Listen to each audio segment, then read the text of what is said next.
Sud Radio, le débat du samedi. Et dans notre débat du samedi avec nous ce matin, comme à chaque fois, le politologue Luc Gras. Bonjour Luc. Ah Luc, il faut mettre votre petit... On va l'entendre ? Bonjour Laurent. Bonjour, ça y est, on vous a retrouvé. Avec nous également Arnaud Benedetti, professeur associé à l'Université de Paris-Sorbonne, rédacteur en chef de la revue politique et parlementaire. Bonjour Arnaud Benedetti. Bonjour à vous. Merci d'être avec nous tous les deux. Débat autour de cette question qu'on pose à nos auditeurs depuis 7h du matin. L'État doit-il mettre plus la pression sur Total, on sait que Total Energy a plus que doublé son bénéfice net au deuxième trimestre de 2022 avec 5,7 milliards d'euros de profit. Voilà qui relance forcément le débat sur la taxe des super profits. On va en parler avec vous. Pour l'instant, 76% de nos auditeurs disent que oui, l'État doit mettre davantage la pression. Un premier commentaire, Luc Gras. Écoutez, on est dans une situation politique sous tension, puisque aux dernières élections, on l'a vu, les partis qui souhaitaient voir l'État faire davantage d'efforts en faveur du pouvoir d'achat ont eu des résultats encourageants. La NUPES, le Rassemblement national, et donc il y a un point de cristallisation des tensions sur cette question de la gestion des bénéfices. Et donc, il serait tout à fait normal que le gouvernement, l'exécutif, prenne conscience de cette tension et fasse effectivement un effort significatif, comme l'ont bien souligné 76% pour l'instant de vos auditeurs. Ouais, sauf que, est-ce que le gouvernement prend conscience justement, forcément, de ces chiffres qui paraissent quand même incroyables. Là, le gouvernement préfère parler de contribution volontaire.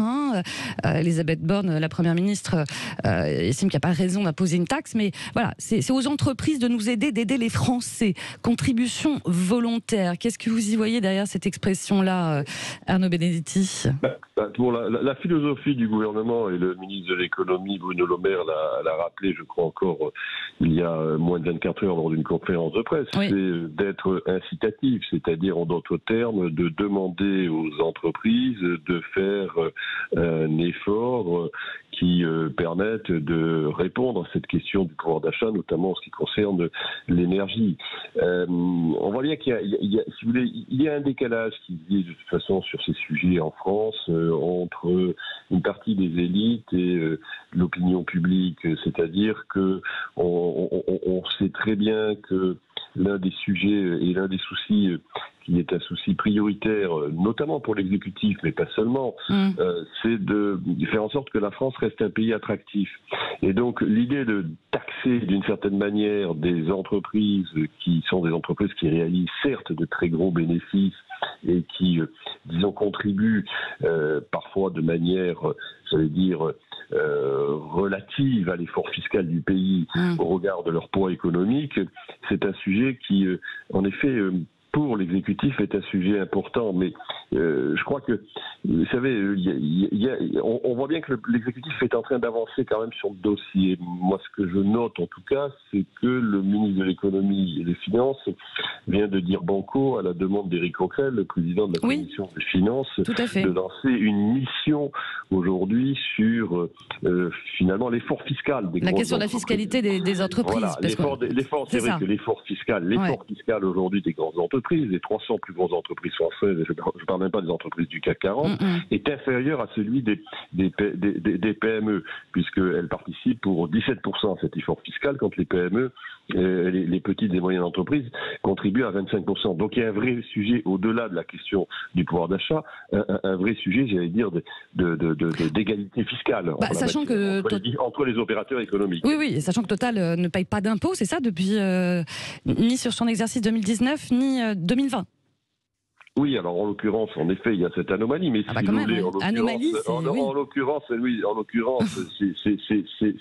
c'est une réalité. Vous avez raison, c'est une réalité, mais le problème, c'est que, si vous voulez, la plupart des activités de Total ne se font pas en France, elles se font à l'étranger. Donc, ce qui explique aussi, en effet, le fait, alors on doit en effet se poser la question, et elle est tout à fait légitime, mais ce qui explique le fait aujourd'hui qu'il n'y a rien d'illégal dans le fait que Total ne paye pas d'impôts, en tout cas sur 2019 et 2020, sur ses bénéfices en France. Mais ça choque, hein. Vous parliez d'opinion publique à chaque fois. Non, mais il est évident que ça choque d'autant plus que de toute façon, en France, on a une culture de l'égalité qui est beaucoup plus importante que dans d'autres pays, notamment qu'il s'agisse des pays anglo-saxons principalement. Donc il y a là quelque chose qui vient heurter notre culture politique, et ça heurte d'autant plus notre culture politique qu'on est dans une situation de très grande tension sur la question, en tout cas, du pouvoir d'achat. Lugras, anomalie du fait de ne pas payer des impôts en France en ce qui concerne Total? Évidemment que c'est tout à fait anormal que le Total ne paye pas d'impôts en France, mais vous savez, le monde de l'économie, c'est pas le monde des bisounours. Non, ça... Les incitations, les valeurs symboliques ne marcheront pas. Aujourd'hui, on est dans un pays, c'est un petit peu comme il y a le feu dans le pays au niveau du pouvoir d'achat. Il y a vraiment beaucoup de gens qui ont une vraie difficulté à finir leur mois, et on est encore en train de discuter de la taille de l'extincteur. Donc il faut absolument prendre des mesures fortes. Ne l'appelons pas taxe si ça choque certains. Appelons-la mesure de soutien aux professionnels qui sont en difficulté. On voit en France qu'on a un problème, par exemple, avec les métiers de service aux personnes. On n'arrive plus à recruter dans ces métiers-là. C'est tous les métiers de la santé, absolument nécessaires dans notre pays, tout le problème de l'hôpital. C'est évidemment tous les métiers d'éducation, absolument nécessaires pour faire société demain dans ce pays. Eh bien, peut-être qu'on pourrait effectivement, par des mesures d'affectation, récupérer une certaine somme et puis essayer d'aller vers une société où l'on récompense davantage les métiers de personnes, les métiers de service aux personnes. Vous voyez, il faut bouger. En tout cas, il faut bouger. On ne peut pas rester sur les mesures symboliques qui dureront 2-3 mois. Il faut absolument prendre des mesures. Que Total fasse des bénéfices, c'est très bien pour Total, mais il faut qu'à l'arrivée, cela puisse profiter à la communauté nationale. Bah écoutez, messieurs, vous restez avec nous. Je vous propose qu'on se retrouve dans quelques instants. On fait une petite pause. Et puis, bien sûr, quant à vous, vous continuez à voter. Notre question, est-ce que l'État doit-il mettre plus la pression sur Total? Est-ce qu'il faut taxer les super profits ou pas? Puis vous postez bien sûr vos commentaires. On les lit dans quelques instants. À tout de suite, il est 9h14. Sud Radio, le débat du samedi. Allez, c'est la suite de notre débat à 9h17 avec le politologue Luc Gras, Arnaud Benedetti, professeur associé à l'Université Paris-Sorbonne et rédacteur en chef de la revue politique et parlementaire. Autour de cette question qu'on vous pose, est-ce que l'État doit mettre plus la pression sur Total? On le rappelle, bénéfice net au deuxième trimestre de 2022 avec 5,7 milliards d'euros de profit. Est-ce qu'il faut relancer ou pas le débat sur la taxe des super profits? Vous laissez pas mal de commentaires, assez partagés. D'ailleurs, sur l'instant, vous êtes 76% toujours à nous dire que oui, le gouvernement doit maintenir une pression sur Total. Il y a Seda qui nous écrit: l'État est une entreprise, ils sont comme Total, un seul but, faire du profit. Odile qui nous dit 60% de taxes sur le carburant, c'est à l'État de lever pied sur les taxes pharaoniques. Ce qu'on ressent chez nos auditeurs, Arnaud Benedetti, c'est que Total, les bénéfices peuvent choquer, mais le gouvernement ne fait pas assez non plus. En même temps, est-ce que le gouvernement, comme vous le disiez tout à l'heure, a le choix de faire pression en fait, ou pas tant que ça? Le gouvernement a toujours le choix, en tout cas, d'instaurer une taxe. Il suffit qu'il la présente dans la loi de finances rectificative du budget, ce qu'il n'a pas fait, puisque vous avez constaté que lors des débats parlementaires, un certain nombre de groupes parlementaires, la NUPS notamment, ont finalement essayé de faire passer des amendements pour qu'une taxe soit instaurée sur ce que les députés de la France Insoumise appellent les super profits. On voit que l'idée fait son chemin quand même politiquement, malgré tout, au sein d'un certain nombre de groupes parlementaires. Le Rassemblement national a repris cette idée également. Même les Républicains, par la voix de leur président de groupe parlementaire, Olivier Marleix, ont dit qu'ils n'étaient pas forcément hostiles à une forme de taxation des entreprises, notamment dans le domaine de l'énergie. La question est finalement de savoir si dans les semaines qui viennent, dans les mois qui viennent, les effets de la loi qui a été votée sur le pouvoir d'achat vont permettre de passer la période compliquée que l'on est en train de passer, notamment avec la tension liée à la guerre en Ukraine. Si ce n'est pas le cas, inévitablement, le débat sur la taxe reviendra certainement assez rapidement. Ouais. Sachant que l'UGRA, hein, l'Espagne, l'Italie, c'est ça, le Royaume-Uni, ils taxent là-bas les super profits. C'est pas un débat qui concerne uniquement la France. Hein. Comme disait bien Arnaud, ça a été proposé donc à l'Assemblée nationale, ça a failli passer, hein, c'est d'une courte majorité que ça a été rejeté. Hein.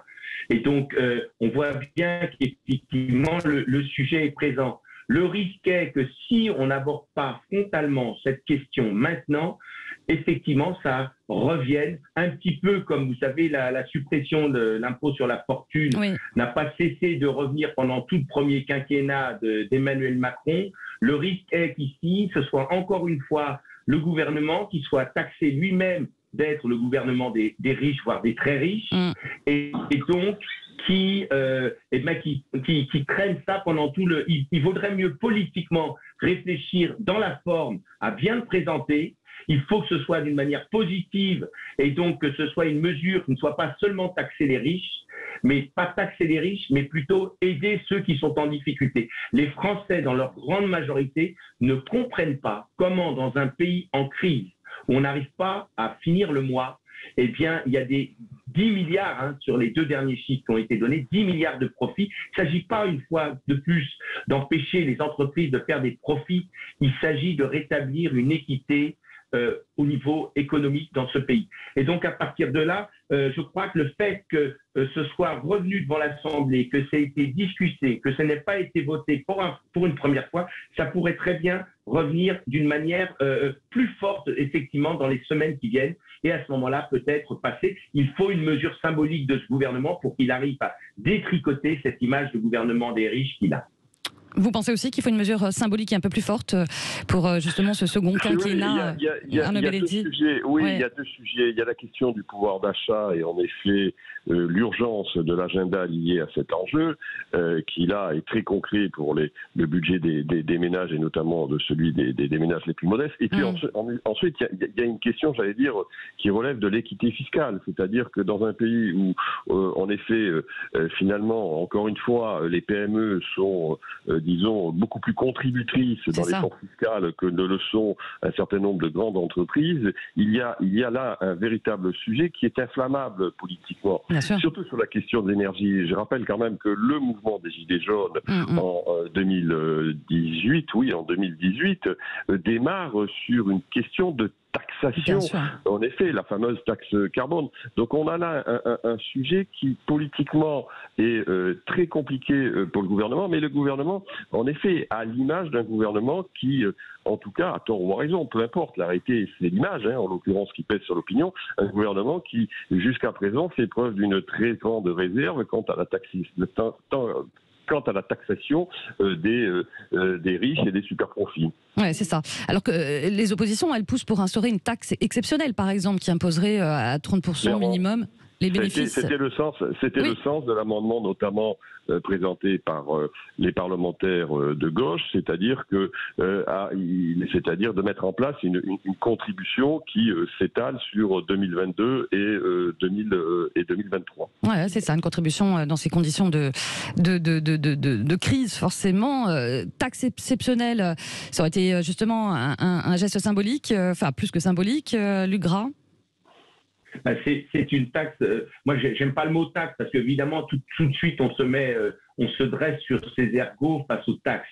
Donc moi, je pense qu'il faut plus parler d'une mesure de soutien pérenne. Vous voyez, on ne peut pas comprendre en France, mais alors quelque chose dont on n'a pas encore suffisamment parlé, c'est que pourquoi Total ne paye pas d'impôts en France? Total ne paye pas d'impôts en France par des montages fiscaux qui font que les déclarations, principalement pour faire simple, les bénéfices ne sont pas déclarés en France et donc ils ne payent pas d'impôts en France. Ce sont des montages extrêmement chevronnés que, évidemment, la petite PME ne peut pas se permettre de faire. Vous voyez, au niveau de l'acceptabilité sociale, on est déjà à la limite. Donc, il ne s'agit plus de mesures de symbole à ce stade-là, que l'on soit de droite, de gauche, du centre ou d'ailleurs, comme disait Michel Jobert. Il faut évidemment que le gouvernement prenne ses responsabilités, prenne une mesure pérenne et pourquoi pas, une fois de plus, l'affecter vers des personnes qui en ont le plus besoin dans ce pays en disant voilà, cet argent-là, il sera mis sur ces projets-là et qu'on en voit l'affectation. Parce que le risque aussi, c'est évidemment pour les finances publiques que ça permette de financer d'autres choses qu'on n'en voit pas le jour. Et ça, c'est pas bon politiquement. Il faut des messages forts en politique, simples et efficaces. Total a décidé de faire un geste. On en parlait tout à l'heure, remise à la pompe de 20 centimes par litre, appliquée en septembre et novembre dans ces stations. La ristourne passera ensuite à 10 centimes pour le reste de l'année. Alors, ça va lui coûter 500 millions d'euros. Ça fait quoi, 0,2% du chiffre d'affaires 2021 de Total. Geste dérisoire ou pas, sachant que forcément c'est une mesure aussi qui est ponctuelle, Arnaud Benedetti. Oui, c'est un geste que Total fait sous la pression des circonstances et de la conjoncture. Il y a aussi un sujet qui est un sujet d'image pour Total. Total est une entreprise qui a, on le sait, des difficultés en termes d'image, non seulement parce que elle est confrontée à ce sujet fiscal, donc l'on vient évoquer, mais aussi concernant toutes les questions liées au sujet environnemental. Donc pour Total, il s'agit véritablement, là en l'occurrence, de préserver aussi d'une certaine manière sa marque. L'effort est certainement aujourd'hui largement en deçà de ce qui serait nécessaire pour soulager le budget des ménages en ce qui concerne l'énergie, mais il n'en demeure pas moins qu'il est là. Et il est là parce que tout simplement, encore une fois, vous avez une pression aujourd'hui politique, une pression de l'opinion publique qui pousse à ce qu'un groupe comme Total soit contraint de faire ce type de geste. Mais ça sera certainement insuffisant, d'autant plus que, si vous voulez, la question c'est de savoir la persistance des tensions inflationnistes. Moi j'entends le ministre tous les jours, porte-parole du gouvernement, nous dire qu'on est au pic de l'inflation. Finalement, personne ne le sait aujourd'hui à ce stade, y compris les économistes les plus chevronnés et encore moins les opérateurs économiques. Un dernier mot, Lugras ? Vous savez, quand une grande entreprise fait un geste, en réalité, c'est qu'elle n'a pas le choix. Et donc, c'est bien le signe que l'évolution globale est d'aller vers un effort plus significatif de Total. 500 millions sur 10 milliards de bénéfices sur les deux derniers trimestres. Vous voyez bien que le compte n'y est pas. Et donc, ça illustre très bien que, bien sûr que c'est important, 500 millions, et ça va dans le bon sens, mais ça demeure une mesurette au regard des efforts significatifs qui devraient être faits. C'est l'intérêt de Total en termes d'image, c'est l'intérêt de l'exécutif en termes de positionnement politique, et c'est évidemment l'intérêt des citoyens que chacun soit solidaire dans le but justement de rééquilibrer la situation de chacun. Donc c'est vraiment un sujet sur lequel il pourrait y avoir un consensus national. Oui, les grosses entreprises ont fait de gros bénéfices. Une mesurette ne suffit pas, il faut aller plus loin. Ce sera le mot de la fin. Merci beaucoup, Lugras. Merci beaucoup, Arnaud Benedetti. Merci à vous deux d'avoir participé à ce débat. Merci, bon week-end à vous. Allez à suivre dans quelques instants votre coaching emploi d'été avec Anna Fernandez et l'actu américaine avec le journaliste américain David Page. Il est 9h27.